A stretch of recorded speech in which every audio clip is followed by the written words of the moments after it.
Alright, good afternoon. My name is Elena and I will be your counselor for today. Thank you so much for coming to see me. I just want to start off by saying, before we get into the details, that everything that happens in this room is confidential. Okay, so it stays between you and I. I am a mandated reporter, so if either one of you say anything about harming yourselves or harming others, I am mandated to report that. Okay? Do you have any questions regarding that? No, not at all. No? Okay. So I just want to start off by getting to know you both. Like I said, my name's Elena, and I just want you guys to start off by introducing yourselves and why you're here to see me today. Hi, my name is Sam, and my wife Robin here. Okay? I'm Jen, and he is right. I did bring him here today because I'm very concerned about his finances and his gambling issues that he has going on. It's really starting to affect not only me, of course him, but our two daughters. We have an 8-year-old and a 10-year-old. Okay. So Sam, I see you had a little bit of a reaction when she mentioned the gambling. What was that about? Well, I don't know really what she's talking about because I know I have slipped a few times in the past, but I think I'm doing well. I mean, we both caught up with paying every bill that we have. I mean, get this. Always the phone. I'm sorry.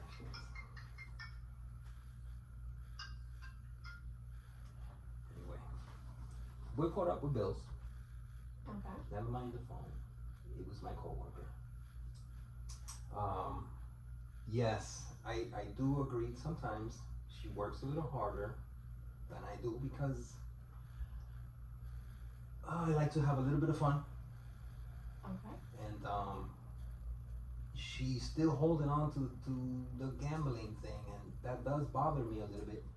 All right, get this. I do come out of work, Mhm. and they build this nice gambling place close to home. So before I get home, I do sometimes stop. Okay. I feel like I've gotten sharper. I've gotten good at blackjack. So I just sometimes give it, a little bit more than I should, but I don't think it's a problem. Okay.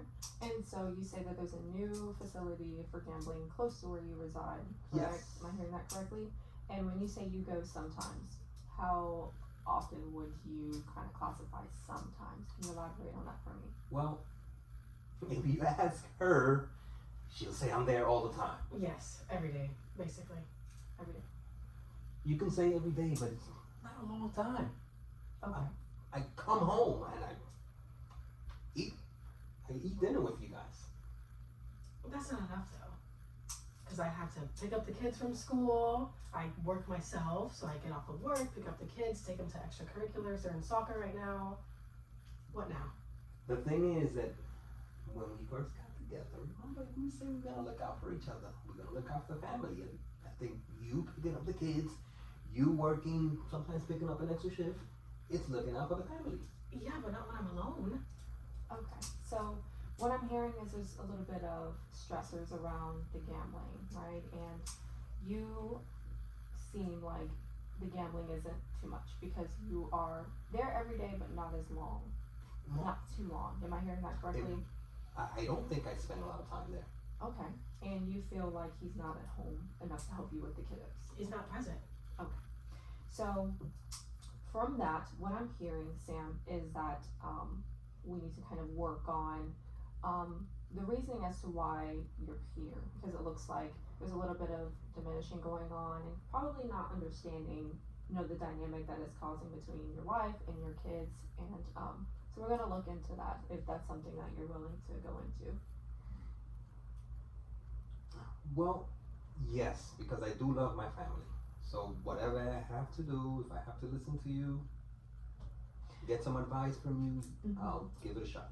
And it's also not just listening to me, but also you being open to, creating some positive changes just for the sake of the family, because I do want to acknowledge you being present here today and actually wanting to do something not just for yourself but for your family.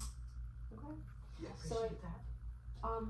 I will pose the question to you is, what needs to happen today, or what would you like to see come out of today's session in order to look back and be like, it was a good reason to come to therapy today? Well,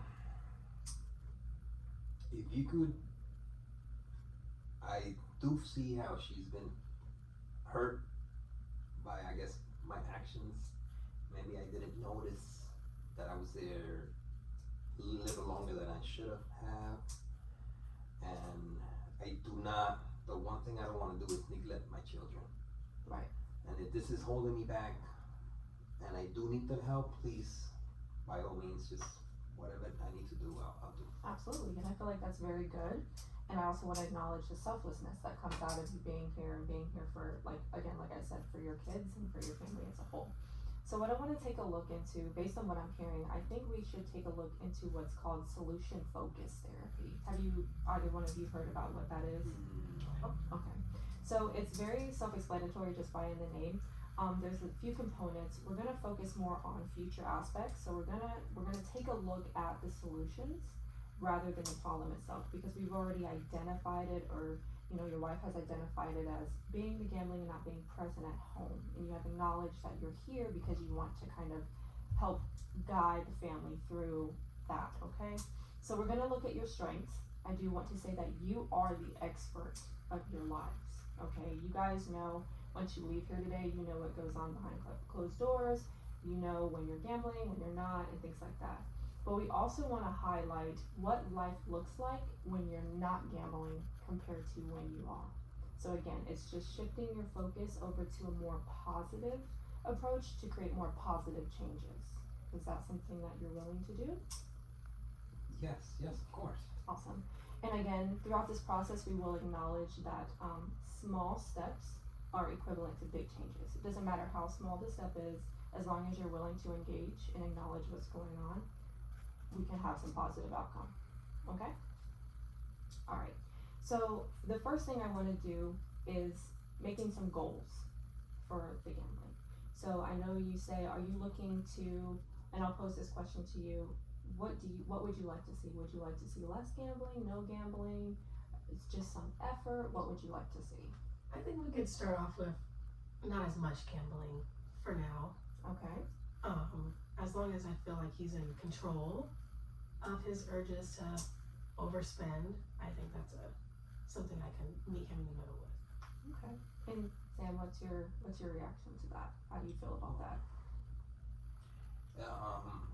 I want to see him smiling in her face. So if that's what it takes, like I said, I didn't think I was gambling so much, but if she's saying I am, I'm willing to try not to go every day after work,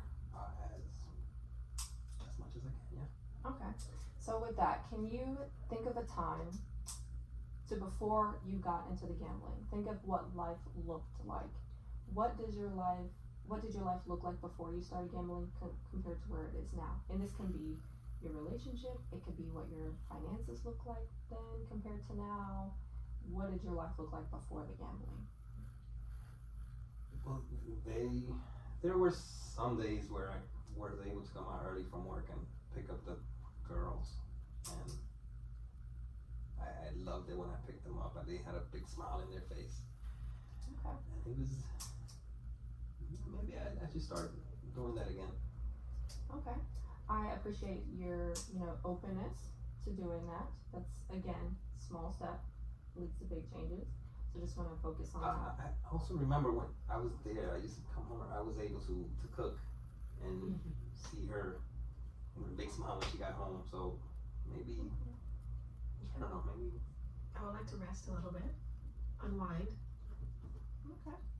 So now looking more into like a futuristic sense, because we just dealt with what it looked like before, I'm going to pose what's called a miracle question to you. Have you ever heard of a miracle question? No. Kind of a question that's used in this modality. Say you go to sleep tonight, right? And a miracle happens. And the miracle is that while you're asleep, your urge to go gambling completely goes away. But when you wake up in the morning, you don't know that miracle happened. So what the question would be like is, Not knowing that miracle occurred of your gambling going away and you wake up, what would your life look like? Wow. I see myself, I see myself going to the gym with my wife more often, just walking around with the kids, just having, I guess I do miss it. I miss doing that. I didn't realize I was gone for so long. I'm sorry. It's okay. We'll get there. Really good. So based on that, it looks like we're already making progress as is. I mean, just in the last, 10 minutes, you were like, I feel like my wife wants me to be here. Kind of reluctant to receive, some treatment today, and now you're like, it's coming into perspective. So I really want to acknowledge your growth on that just here in these 10 minutes. So I'm excited to see what's going to happen in our future sessions as well. So I guess one of my last questions to you would be like, very easy question, like on a scale of 1 to 10, after you leave here today, what would you rate your confidence level being able to, and we'll start small, lessen the amount of times you gamble? 1 meaning I can't do that at all, 10 meaning I'm gonna quit gambling. Well, just, I guess, me holding it, I guess just talking about it right now, I feel good. I feel much better about myself. I do, it's kind of like if she's got my back right now, she brought me here, I did not want to be here, but just talking with you and her giving me a chance, I think I'll do my best to not go, or maybe a weekend and take my wife with me, and she'll keep me in check. Okay. Yeah. So if you had to translate that on a scale of 1 to 10, where would you put you? Confidence level? Yes, in yourself. I will say an 8. Wow, Because that's I pretty know, high. we have to do some work, and Wow. I'm willing to do it. Okay. How do you feel about that? That's a pretty high number. That's pretty high. It's higher. That's very high. I'm very, very surprised. Wow. No, I guess talking about it, like I said, if you would have asked me 10 minutes ago when we first started, I would have told you 8-1. Okay.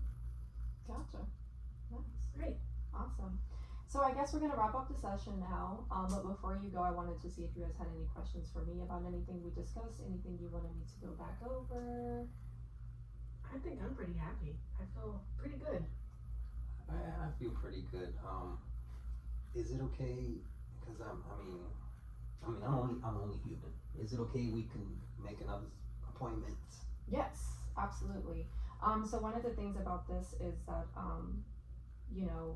it's a brief therapy. We won't see you long term, but I'm always available if you guys ever need anything, if you want to schedule something with me, if something does come up, because, change is constant, it's ongoing, it's inevitable, and things are bound to happen. It's not going to be an easy road, but as long as you're willing to, put forth the effort and make those small steps, I'm seeing some really good progress just as it is. But I do want to schedule a follow-up appointment, but I do want you to leave with some homework today. When I do my homework assignments, I'd like for it to be something that is not an extra task in your life, but something that you can kind of wiggle into your normal life so it seems a little bit more normal. So after you're done with therapy, you feel comfortable practicing it in the future if something ever comes up, not just with gambling, but with any other part of your life. And so I want you to engage in what is called the prediction task. And what that looks like is before you go to bed tonight, you're going to predict whether the problem or gambling or whatever other issues that may arise will be better or the same tomorrow. And so tomorrow night, you're going to think about your day and be like, was my prediction correct? Was it incorrect?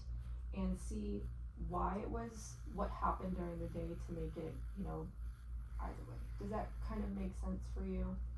So for example, if you say, tomorrow I'm not going to gamble. And then you go through the next day and then you stop by after work. And then you're going to be like, in the night, before you go to bed, you're going to be like, what happened during my day that made me want to go gamble, and think through that and process that down. If you want to jot that down and we can discuss it next time, we can do that. But I would like for that to be a nightly routine so we can discuss that and see any changes or anything that happened throughout the day that is triggering you to want to gamble, because that's also another avenue we need to explore. Is that something you're able to do? I can give it a try. I can. Why not? Give it a shot. Awesome. Okay. Well, thank you so much for being here. It was a pleasure speaking with both of you, and I look forward to seeing you guys next week. Thank you so much. Thank you.